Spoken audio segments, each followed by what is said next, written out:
Hi again, everyone. I'm here to welcome you to our next presenter, Ingela Onstad. She's going to be doing a presentation, Courageous Artistry, Understanding and Coping with Performance Anxiety. Onstad is a classical soprano voice teacher, licensed mental health counselor, and mindset coach for performers.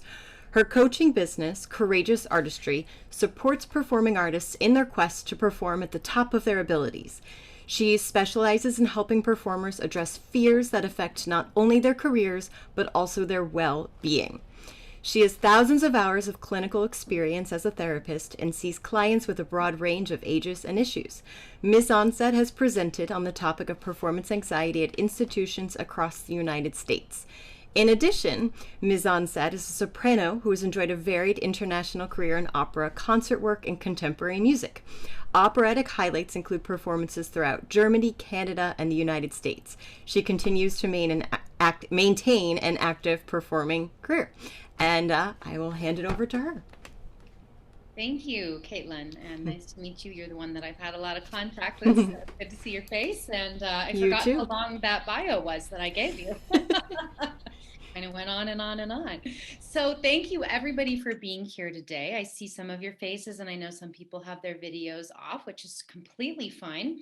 I will be sharing my screen with you in just a moment, but first I wanted to welcome you. I'm guessing that we have some teachers here and perhaps some parents as well.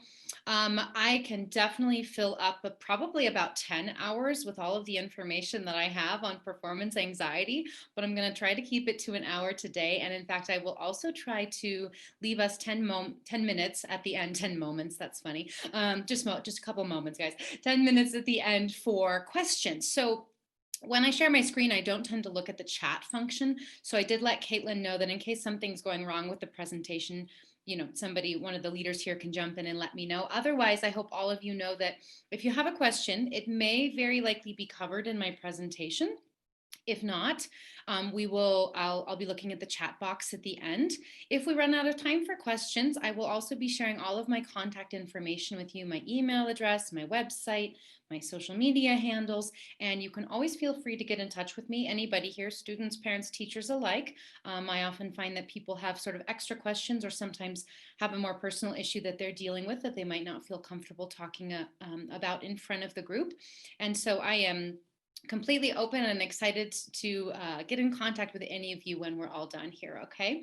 I'm really going to go through a lot of information today because you all are a bright young group of people, and I'm sure you're here for a reason because you have a lot of things you'd like to learn.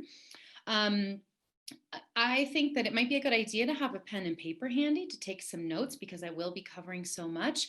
Or a lot of people will just grab their smartphones and take photographs of the screen, which is fine with me too. I won't see you doing any of this because I'll be sharing my screen anyways. Today, just to give you an overview of what we're going to talk about. We're going to talk about anxiety in general, because performance anxiety or stage fright or any type of performing related anxiety is not biologically unlike or dissimilar to regular anxiety, which I'm sure many of you are familiar with. In fact, I think we can very safely say that every human is familiar with anxiety or fear, right? None of us is exempt from this.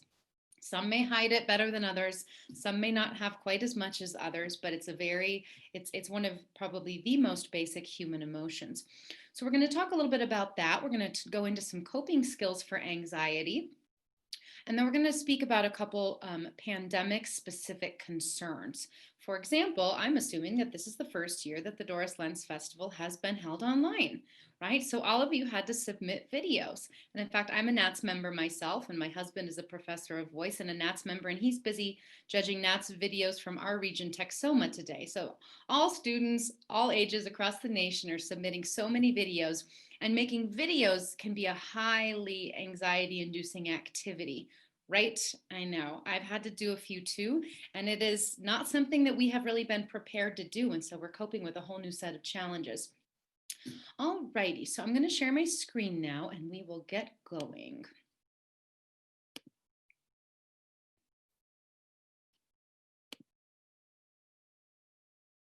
Give me one moment here to start my slideshow. Alrighty, so today my presentation is entitled Understanding and Coping with Performance Anxiety. And there you see my name with all my fancy initials after it.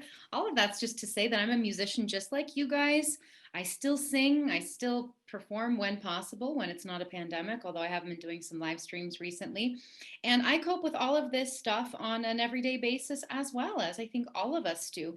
I always like to tell, especially younger crowds, that if you think that your performance anxiety will decrease as you get older and more skilled or have more accomplishments under your belt, I'm here to tell you that that might very well not be the case at all. I think that that's a common misconception that when I know when I was younger, I thought, oh, well, once I get hired to do X, Y, or Z, or once I win this competition, or once this and this happens, when I, can sing my high C perfectly, then I will no longer feel any anxiety. But believe me, I work with clients of all ages, many of whom are very, very accomplished professionals with, very impressive accomplishments under their belts.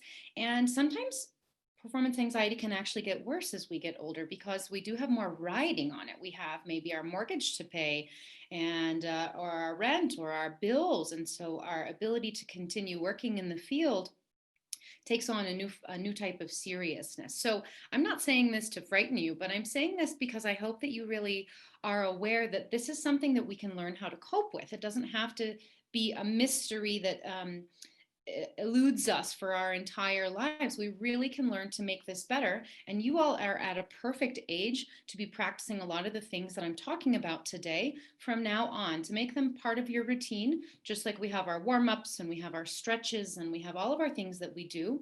Why is it that in our field we spend so much time doing that and very little time working on our mindset or our emotions, our thoughts around our artistry? Okay, so I want you to just kind of sit for a moment and take a breath and just notice how you're feeling today. If I'm being honest, I'll let you know I'm feeling a little bit of performance anxiety. And how do I recognize that? I feel my heart beating a little bit more quickly. I maybe feel like I have a little bit more trouble focusing because our minds tend to get a little bit foggy when we're anxious. You all submitted your videos for the competition and you're here today looking at one another on a screen. Maybe some of you are feeling mildly anxious as well. Maybe you're feeling relaxed. That's okay too. Well, so another question is, how were you feeling when you made your videos? And what has this week been like for you with knowing that this online competition has been coming up? All right, so we're going to talk a little bit about psychology. Um, uh, Most of you are likely too young to have taken any specific courses in psychology, but perhaps you have. Maybe some of you have some type of AP psychology courses at your high schools. There's a very famous psychologist from the 50s named Abraham Maslow, and he talks about his hierarchy of needs. And he states in his hierarchy of needs that our physiological needs, and then our safety needs, and then our love and belonging needs must be covered before we can start worrying about our needs of respect and self-esteem and status, or the very top of this pyramid here, self-actualization, which is the desire to become the most that we can be. So I would argue that as musicians and performers, we are really in the business of these top two tiers of his hierarchy of esteem and of self-actualization. However, if we're feeling, for example, unsafe, or we are feeling lonely or misunderstood, then it can be oftentimes really, really difficult to focus on our esteem and self-actualization. So all this to say, this is why it is important to have rituals and routines with which we care for ourselves so that we can maintain feelings of personal safety, of love and belonging, and then we can get up into these top two tiers, which is where I think we really belong as performers. When I speak about the performer or the artist, we're going to be speaking today about the artist's mind, the body, the emotion, and the spirit. So there's many facets of us all contained within this self.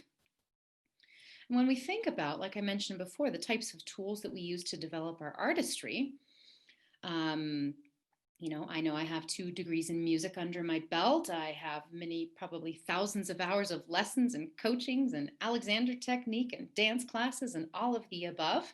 And then if I think back to my education, how much time did I spend developing tools to use in aiding how I felt about myself as an artist or how I coped with stress and anxiety. I know that if I think of that as being on a little balance, all of the hours and time and money that I've spent working on my tools as an artist very, very much outweigh the amount of time that I was ever spending or I was ever taught to spend working on my mentality and mindset, which I think is a real shame. And that's why this is sort of my heart's mission, to share all of this information with as many performers as I can talk to. So we're going to talk today about the importance of building our stress or anxiety toolkit, of having a robust toolkit with many things in it that we can use. And then we're also going to talk about the importance of building some type of ritual or routine of self-care and calming tools into our daily lives, if not our, at the very least, weekly lives. But we don't want to just get focused on managing our stress or fear or anxiety 5 minutes before we hit the record button for our recording for the competition. We don't want to focus on this only when we're about to walk onto stage.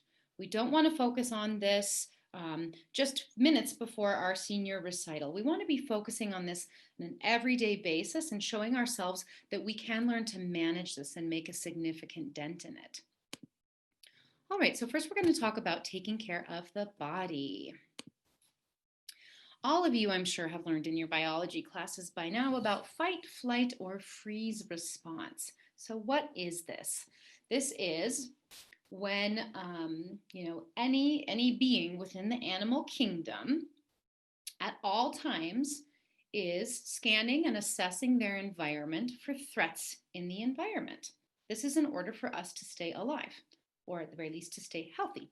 So if we didn't have this ability to constantly scan our environment for threats, like let's say I'm sitting here talking to you right now and my doorbell were to ring and I were to hear that, probably I would get a little start. I would jump a little. I might notice a slight increase in heart rate because my body is telling me there may be danger at the door. Now, right after that, I might say, oh, it's probably the mailman. And then I would calm back down. But that's just one example of maybe a little itty bitty threat that our system will perceive on an everyday basis. And so when we do that, we go into fight, flight, or freeze response, which is essentially flooding our body with energy, stress hormones like cortisol and adrenaline, and it's getting us ready to either jump up and run from a threat, or to fight a threat, or to freeze or play dead or hide from a threat. So our problem as performers is that when our body is flooded with all of these stress chemicals, unfortunately, they very much affect, for us singers, the small musculature of the larynx and the breathing apparatus. They affect our ability to focus.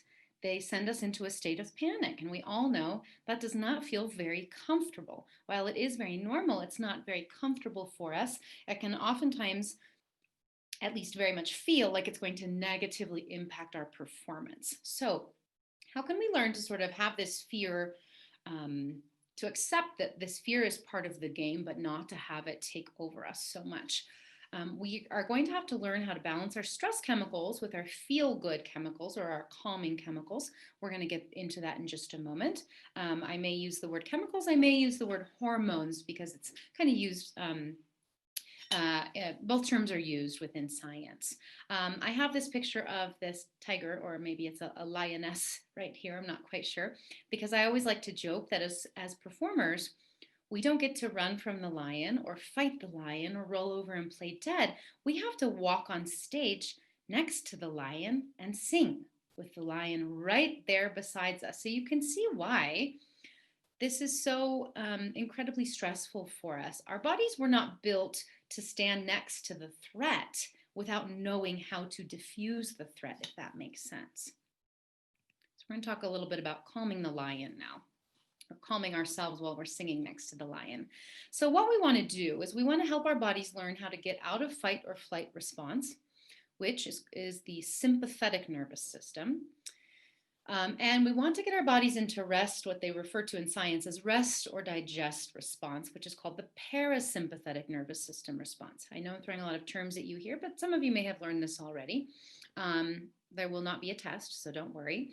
Now, obviously, as we're singing, it's not like we're resting or digesting. We kind of maybe need to be somewhere balanced in the middle. But when our bodies when our bodies are relaxed, some of you may feel relaxed sitting right here listening to me speak right now. Maybe you slept in today and you're feeling good and relaxed. Then your body is in parasympathetic nervous system response, which is where our rest and where the digestion of our food happens. So this is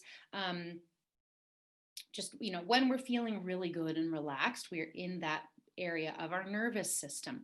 Now, here's the trick. When we are in fight, flight, or freeze response, how do we get ourselves back into rest or digest so that we have more of the calming and happy feeling chemicals coursing through our veins, so that our breathing slows down and we feel like we can take that deep belly diaphragmatic breath that we want to do as singers, so that we don't feel shaky as we sing or speak, or shaky in our knees. Now, keep in mind, like I said before, all of these things are things that we need to be mindful of, really, I think, optimally on a daily basis. If we just try to use them right before we walk into the audition room, they probably won't be very effective for many reasons. Number one, our anxiety level will likely already be too high, and we will not have developed the ability to show ourselves that we can bring it back down to maybe a more medium or mild alarm level. So we want to use these as often as we possibly can. So some of the big basic building blocks for anxiety reduction for every single human out there are making sure we are getting adequate sleep and rest, that we are getting good nutrition, and that we are getting regular exercise. When I work with my psychotherapy clients, if I can convince somebody to regulate their sleep schedule and get more sleep, if I can convince them to eat a little bit healthier, and if I can convince them to get maybe 20 minutes of easy exercise on a daily basis, it doesn't have to be a lot, every single time, it has yet to fail, that client will try that out, and after a month of doing that, they will always report back that their anxiety has decreased a lot. So we can't underestimate the power of the basic building blocks of sleep, nutrition, and exercise. So here's where we're now going to get into a couple different exercises that I'm going to teach you today that can be very effective. And singers take to these very well, because singers are, I like to say, professional breathers. So we already know all about the breath, and so we can use these. So what I want you to do right now, before we get into these breathing exercises, is I want you to kind of play a little game with me. I want you to imagine, if you're not already feeling mildly or medium anxious right now for whatever reason, I want you to recall a recent time when you were feeling that way. I'm guessing that for a lot of you, as you were making your competition videos, you might have been feeling kind of anxious, or maybe prior to them, or maybe submitting them. So I want you, as best you can, to sit quietly with, as little distraction as you can manage besides the sound of my voice right now. And I want you to recall how you felt when you were doing that, or recall how you felt walking into that one scary audition or that one scary concert where you maybe felt really rattled, and see if you can get your body feeling a little bit more anxious than you already are, because then we're going to do this breath work and we're going to show ourselves that we can really calm it back down quite quickly. So the first breathing exercise we're going to do is what I refer to as the hissing breath, and it's very easy. What we want to do is we want to take an inhale through our nose, and that's on purpose, because this is something that has to do with what's called the vagus nerve, which is a nerve that if we can stimulate it, it can bring about a lot of calming feelings in the body. So we want to inhale through our nose, and we're going to exhale through our mouth, and we're going to do it this way. We're going to take a really easy inhale through our nose, and then we're going to hiss out our exhale.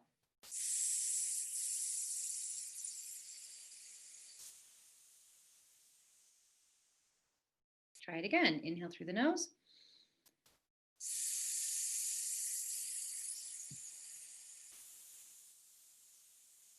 So I want you to keep practicing this as I speak, because I really want you to have the experience of how this feels when you've done it a few times in a row. So the reason we do the hiss, you could also actually act like you're blowing out through a straw.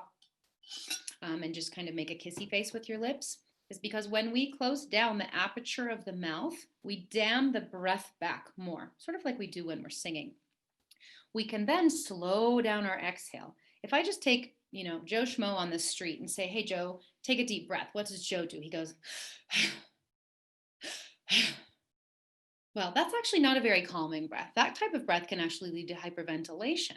So if we take this easy inhale through our nose, and then we extend and lengthen our exhale through the hiss or blowing it through our lips, what happens there is once an exhale goes at least twice as long as the length of the inhale, it automatically puts us into parasympathetic nervous system response, or rest and digest response. So it's like a cool little hack into our nervous system, helping us get our balance back automatically. Now, what we have to do here is focus on taking the easiest inhale that we can. We don't want to overtank our inhale, kind of similar to singing. If we take in too much air to sing, I'm going to be all tight here through my throat. I'm going to have a lot of laryngeal tension.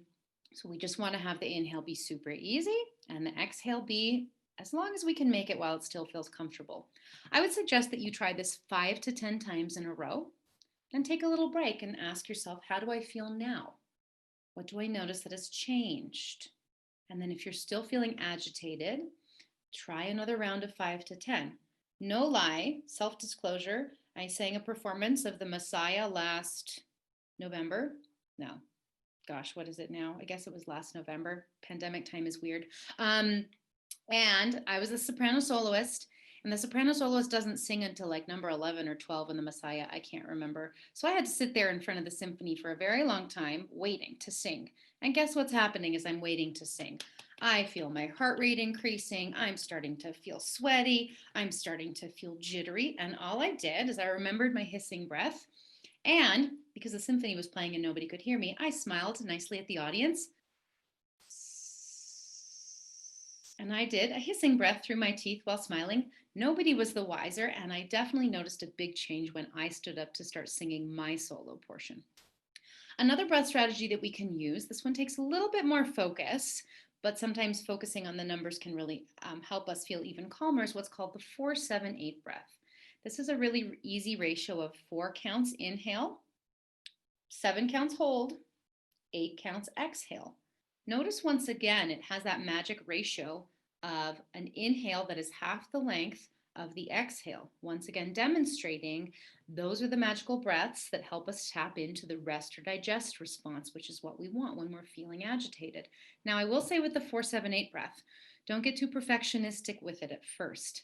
If you're struggling to hold those counts, then count faster. It doesn't matter. It doesn't have to be 1 Mississippi, 2 Mississippi, 3 Mississippi. If I'm feeling really agitated, I won't be able to do that. So if I'm feeling really agitated, I might need to be counting 1, 2, 3, 4, 1, 2, 3, 4, 5, 6, 7, 1, 2, 3, 4, 5, 6, 7, 8, and trying that a few times in a row. So another really, really incredibly important calming and grounding habit that we can build into our lives very easily nowadays, and many of you know about this and perhaps practice it already, is mindfulness and or meditation strategies.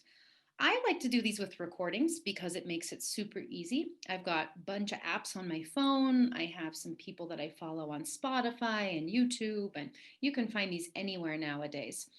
So what this might look like is maybe you build in some meditation, I don't know, first thing when you wake up in the morning. It does not have to be for an hour. 5 minutes can be helpful.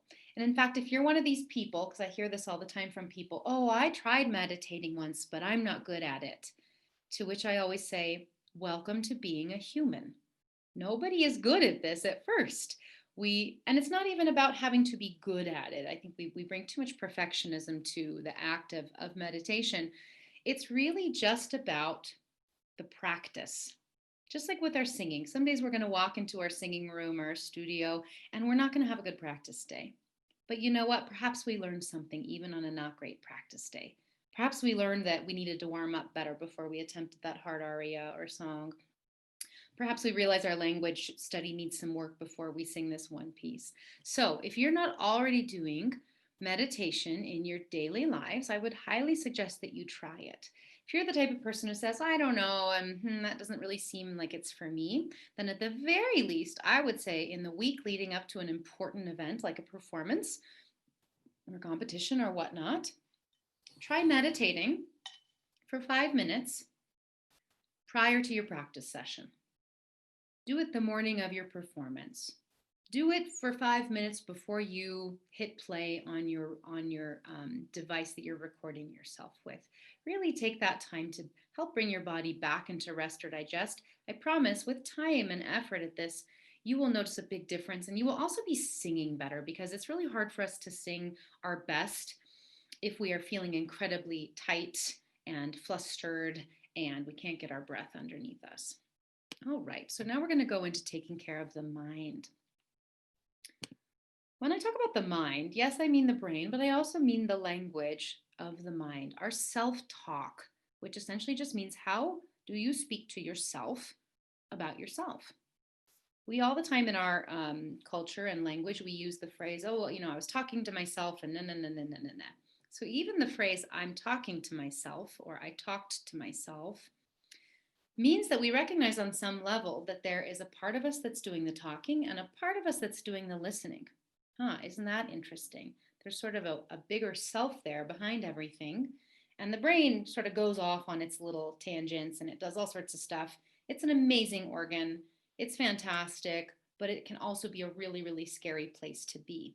And I think especially in high school, when we're dealing with so many challenges, social and academic, and kind of finding our place in the world and developing our identities, oftentimes I find with the teenagers that I work with, their self-talk could really, really use some improvement. So what I always say with this one is we don't have to be Pollyanna. We don't have to just look in the mirror every day and tell ourselves how wonderful and amazing we are. If you can do that and believe it, or if you want to do that, no harm done.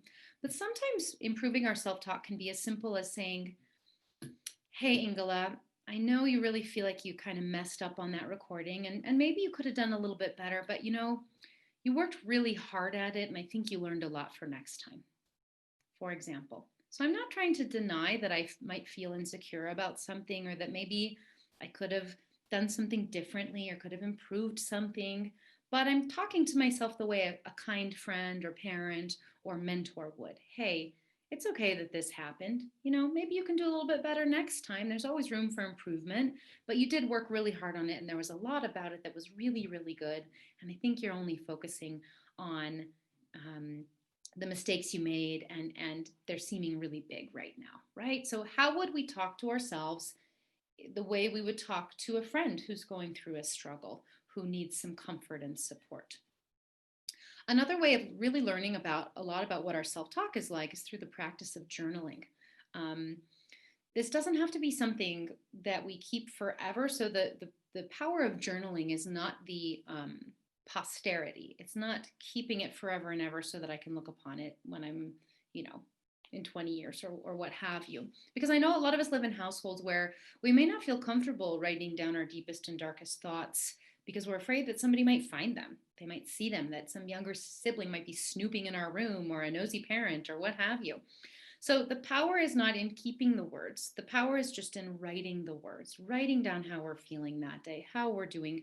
For all I care, rip it in 1,000 pieces, or burn it, or do whatever. Flush it down the toilet when you're done if you're worried about somebody finding it.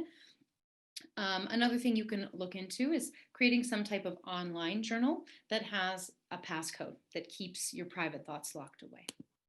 All right, now taking care of our emotions. Sorry, I'm going to take a little sip of water here. Okay, so emotions, interestingly, are an area or a part of us that we cannot as directly affect as we can our thoughts, or the language of our mind, or our body through things like breathing exercises like we just did. Yet in our culture, we tend to talk about emotions as if we could just turn them on and off. I know that I've had people say things like this to me before. Well, you just shouldn't feel that way. Stop feeling so angry. Stop being so sad. Does that ever work? No, that never works. When somebody says, don't feel that way, you shouldn't feel that way, or if we're just saying it to ourselves, that's never going to work, because that's not how emotions work. Emotions are a little bit more mysterious. Sometimes, we wake up on the wrong side of the bed and we can't figure out why. This might be due to a lot of different factors. I'm not about trying to figure out where our emotions come from and how we kind of, pound them into place or manage them. I think that we can be a lot more helpful to ourselves if we can just identify how we're feeling emotionally and we can work on accepting it. So let's say that you're feeling down today or you're feeling anxious about the competition. Wouldn't it be cool if we could just notice that and say to ourselves, that's okay. It is okay that I feel anxious. Just because I feel anxious, it doesn't mean that anything's wrong. It just means that it's an emotion. It's kind of like the weather. Normally, we have very sunny weather here in New Mexico, and right now there are clouds outside. Who knows why? Not even the weather people know why, right? So emotions come and go. We're going to hope that none of the more difficult ones stay stuck like a rain cloud over our heads. That's when we may want to look into getting more professional help. But in general, emotions are going to come and go. And especially, in our younger years, they can be very volatile, right? They can feel like they're coming out of nowhere. But if we can't just learn to identify and accept them, then I think we're going to be in this process of constantly trying to hide them in the corner or shove them under the bed. And they're going to keep on rearing their heads and going, hey, I'm here. You can't ignore me. So sometimes just accepting how we feel emotionally can be the magic key that we need to help that emotion move through us and pass. Another way to make sure we're staying emotionally balanced and healthy is really making sure that we have adequate social connection. And it's hard right now in the pandemic because we're all stuck at home and maybe some of us have lonelier lives in general, or we don't have as many people around our house, or who knows. I know that there's any manner of things that any of us could be going through right now, but try to see what you can do to stay as emotionally connected to people as possible by having like actual conversations. Not just liking their posts on social, not just watching their videos, but by maybe calling a friend or setting up a video call, or, if you feel like you can safely take a walk around your neighborhood. I don't know what's going on in New Jersey and New Mexico. We have to wear masks outside the house at all times. And, waving at a neighbor, or um, asking somebody if they want to take a socially distanced walk with us, maintaining our social connections. Once again, thinking back to that pyramid, that hierarchy of needs that I showed you at the very beginning, love and belonging is the one of the main parts of the base of that hierarchy of needs. And if we're not feeling a good sense of love and belonging, um, it's going to be hard for us to tend towards our higher goals of singing and performing. And then this is also about developing compassion for ourselves and for others as well. Most of the time, we have a much easier time being compassionate towards others than we do to ourselves. I think almost everybody, even people I know who have quite healthy self esteem, the nasty things they say to themselves, they would never say that to another human being. So, this is kind of also about recognizing that self talk. How am I treating myself? Am I treating myself like my own worst enemy? If so, then don't wonder why you feel bad, right? If we're treating ourselves poorly, talking to ourselves poorly, not taking care of our bodies and our minds, we're likely going to find it difficult to feel good in our lives. All right, taking care of the spirit. This one's a little bit more abstract. And by your spirit, whether we can take this in a religious sense or a non-religious sense. I think all of us artists can relate to this. And the way I would put it is, how I refer to the spirit of an artist is it's that thing within us that tells us, I have to be making music. I will do this at any cost. I will figure out a way to do this. I will devote my life in some way, shape, or form to the art of music and singing. That's that kind of deep, deep inner calling within us that tells us this is what you should be doing. And we don't know exactly where it comes from. In taking care of our spirit, I think, especially in times like this, where although our futures were never certain, prior to the pandemic, we liked to pretend that they were. We liked to pretend that we knew what was coming next week or next month or next year. Well, newsflash, we never knew that. We never, ever, ever did. And that was true prior to the pandemic. That was true 100 years ago, 1,000 years ago, a million years ago. We never know what the next moment brings. We never know what the next day is going to bring. But we convince ourselves that we do. And now I think because it creates a feeling of safety for us. And we do need that safety, right? We all want to feel safe. So now in the pandemic and not knowing what our future holds, a lot of you may be graduating and doing school remotely and wondering what you're going to do about college next year and all of these crazy challenges that you guys are coping with that I didn't have to cope with when I was your age. I think the best we can do is remind ourselves that nobody ever knew what was coming tomorrow, but the pandemic has highlighted that. And we might have to get more clear on things like our why. And I put the why in quotations and capital letters because realizing why it is we sing, why it is we continue to pursue music and art can really help strengthen us to continue doing that. Now, I like to talk about what I call intrinsic versus extrinsic motivation. And if we are entirely extrinsically motivated to do our art, that means I'm only singing because I want to win a competition and get a fat paycheck for my gig and have the audience applaud for me. And now, all those things feel great. I'm not denying that. And it's not bad that that is some of our motivation. But I think a situation like the pandemic has really, really made clear to us that we no longer have as many of the extrinsic or external motivators. Now, you all submitted a competition or a video to this competition today. So that's an external motivator, right? It's a sort of structure outside of ourselves that can possibly give us a reward.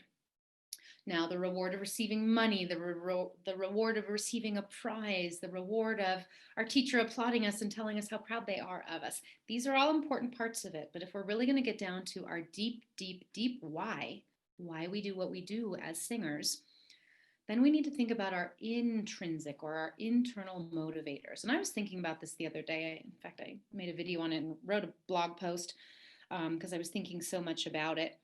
For me, I sing because it feels good. I sing because I like the challenge of putting together music. I sing because I enjoy learning new languages. I sing because it feels really good to express myself in that way. So, getting really clear on the reasons why we sing can help us retain some of our motivation, especially in difficult times like this. And, like I mentioned before, as singers and as performers and musicians, I believe that we're in the business of self actualization or working to be the best that we can possibly be, which sometimes might feel a little bit more difficult in a pandemic, for example. I touched on motivation just a moment ago. And then setting goals for ourselves that we are keeping very realistic and manageable, especially when we have a lot of external challenges in our lives right now. Maybe setting a realistic goal for myself in my life right now. I have a live stream concert of very difficult music that I'm preparing for January. So a realistic goal for me is to make sure I look at those pieces for maybe 15 to 20 minutes every day.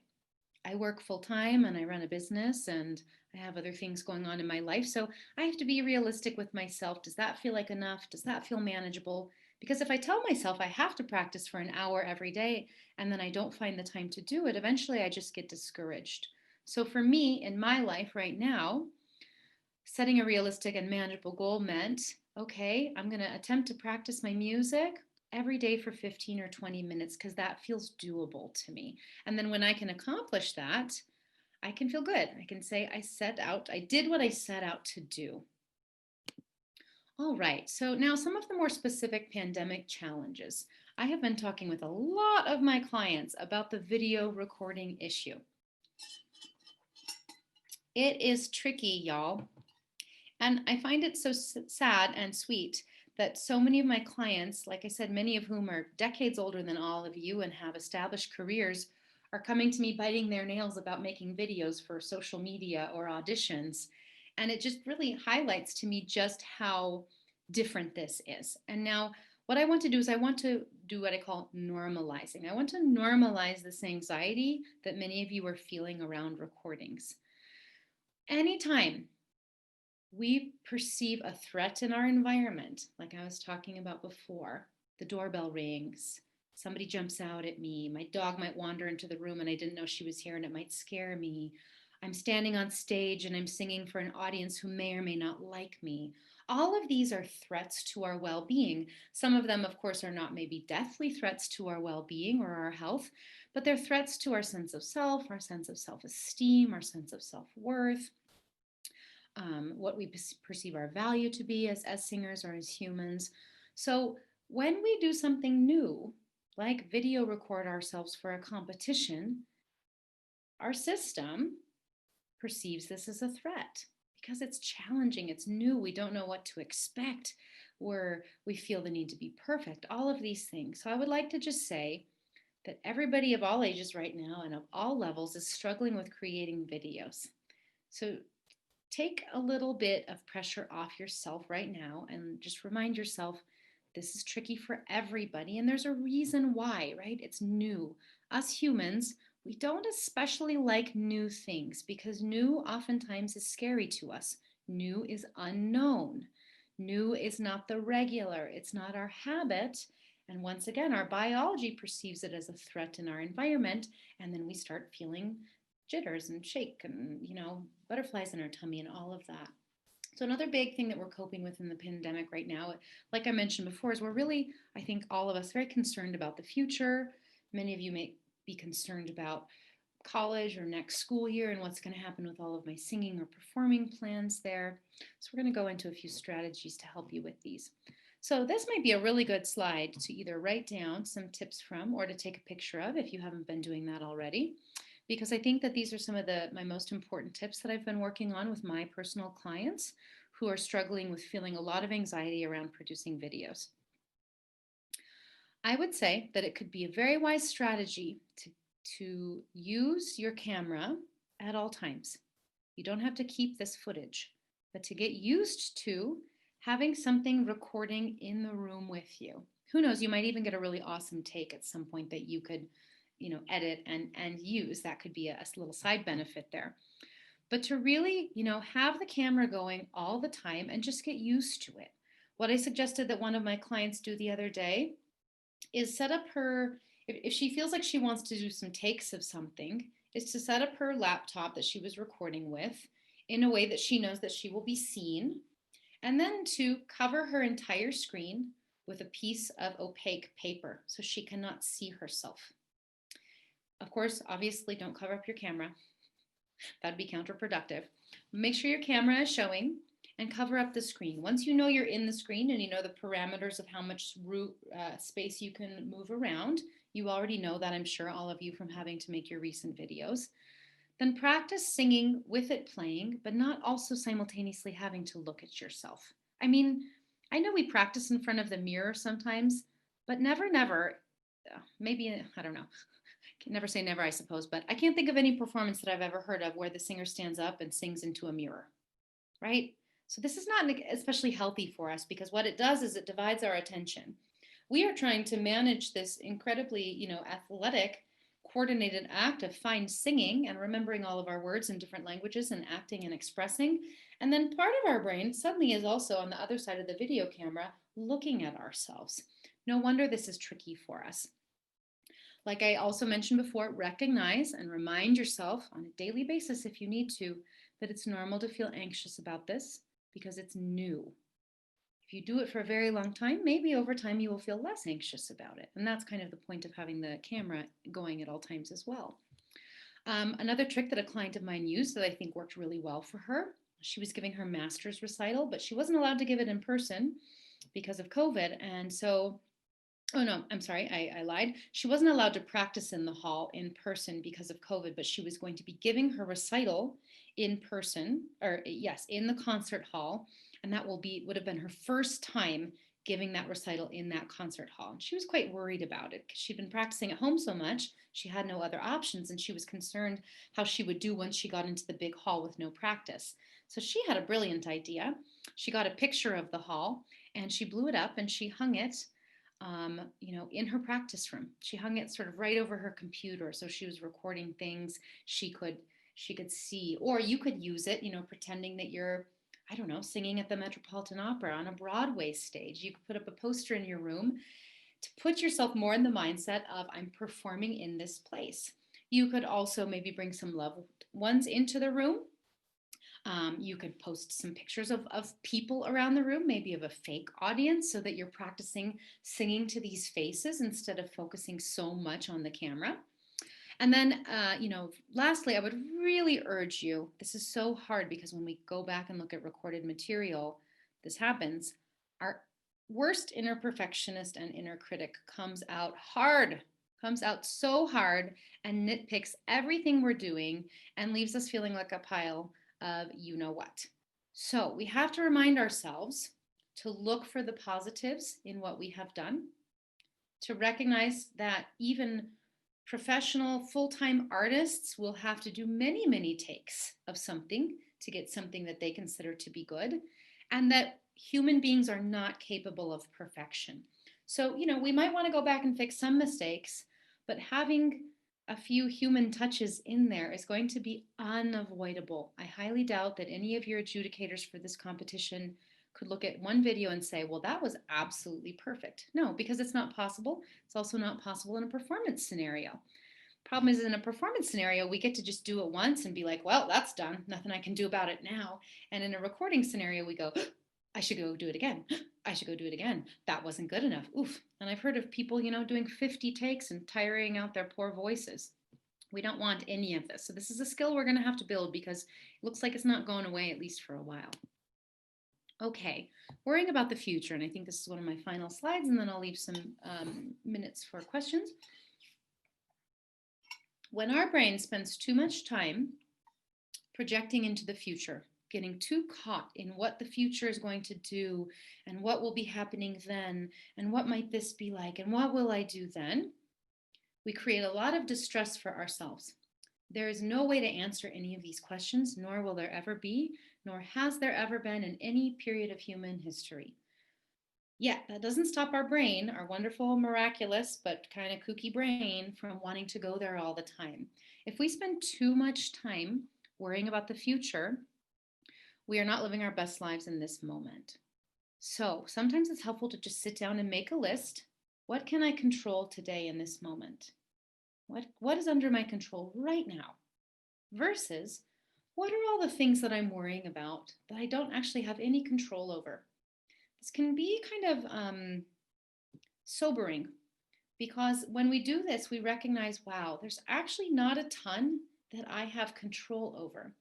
But the beautiful part of this is that if we can keep our focus on the things that I do have control over, then I can start, for example, exercising on a daily basis, making sure I'm practicing more, making sure I spend some time away from social media, making sure I spend some time doing my homework or whatever work I have to do, making sure I spend time with my loved ones, petting my dog, reading a good book, whatever it may be. There are many things that are actually within our control that I think we don't focus on enough, and many thousands of millions of things outside of our control that we spend so much time spinning our wheels about. So sometimes, like I said, just taking a piece of paper, drawing a line down the middle, left side, you write down things that are within my control. Right side, you write down all the things that are not within my control. So the next time you find yourself ruminating, kind of mulling anxious thoughts over and over and over again in your brain, you go back to that paper and maybe you write down, okay, I seem to be worrying about this right now. I'm worrying about next year. I'm worrying about that performance that's in 6 months. Hey, I don't have any control over this. What can I control that I could do right now? I would guess that many of you are also perhaps feeling concerned that your future's plans may be impacted by the pandemic, your ability to have a career. I would remind you to look for evidence that there are many roads to success, many paths, many different stories. That success as a singer, for example, does not just mean I graduated 18 and then I go to this conservatory and then I graduate here and then I win the Met competition and then I do this, this, and this, and this, and this, right? As many artists as there are out there in the world, we have as many stories. There's not one path to success. And if something in your plans has to change because of the circumstances in the world, that does not mean that things are doomed, okay? And then to use the calming routines that we talked about today, the breathing, the meditation, exercise, self-talk, to bring your mind and body back into the present. Okay, so we're going to jump into questions in just a moment. I'm going to stop sharing this screen. So if you want my contact info, I'd suggest that you write this stuff down, or maybe you take a photo of this screen. Like I said, I'd be happy to hear from anybody. No question is too small. I hope I covered as much today as I could that helped you. But if I didn't cover something that you have more specific questions about, please contact me. Okay. And what I can do is I can also write my contact info in the chat box. So I'm going to stop the share now. And I'm going to open up the chat. I'm going to write my email address in here one more time for those of you that may have missed it. Ingela at courageousartistry.com. Oh, also on my website, guys, I have a free download that you can get if you join my email subscription list, which you can then unsubscribe if you don't care to hear from me, where I give you a download on building a pre-performance or pre-audition calming ritual. And I talk about some of the things we talked about today and also some more stuff. Any brave souls care to pose a question? I see a thumbs up. Thank you. Thumbs up to you guys for hanging in there with me. I hope I didn't go at too breakneck of a speed and you didn't feel like, whoa, that was a lot to take in. Like I said, if you have any questions, contact me. All right, so far I don't see anything. Oh, yes. Sarah has a question. Great. Sarah, go ahead and unmute yourself. Hi. Hi. So my question is just concerning, COVID and everything, how performance opportunities have really minimized. But, it's very common on social media to see like other people who just happen to have the opportunity in their state where there's not as many COVID cases to have, more performance opportunities or something like that. And then, that can make you feel like, the fear of missing out or just anxiety that you're falling behind. How would you address that anxiety? Yeah, that's a good point, Sarah, that when we look on social media, and I know that you guys have heard this so many times, but you really are truly the social media generations. I'm 40 and I didn't have a cell phone until, like my own cell phone, until I was probably 23, right? So you guys are dealing with a whole new crop of things where you're exposed to so much more information out there in the world, and we all have information available to us at any moment in time.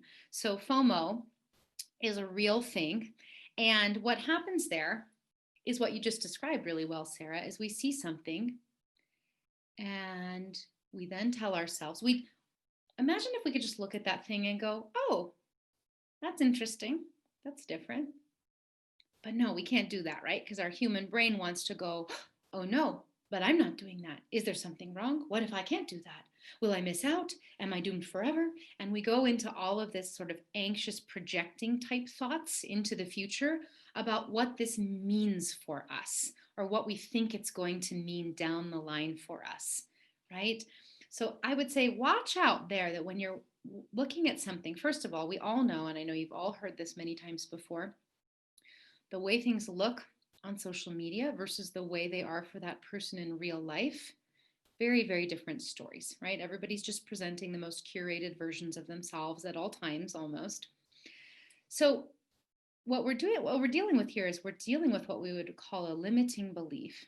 And I would say that maybe your limiting belief, and I understand this because I have to kind of talk myself out of the same thing, is deep down there's some belief in there that if I don't perform X amount of times, that then means XYZ about me or XYZ about my future, right?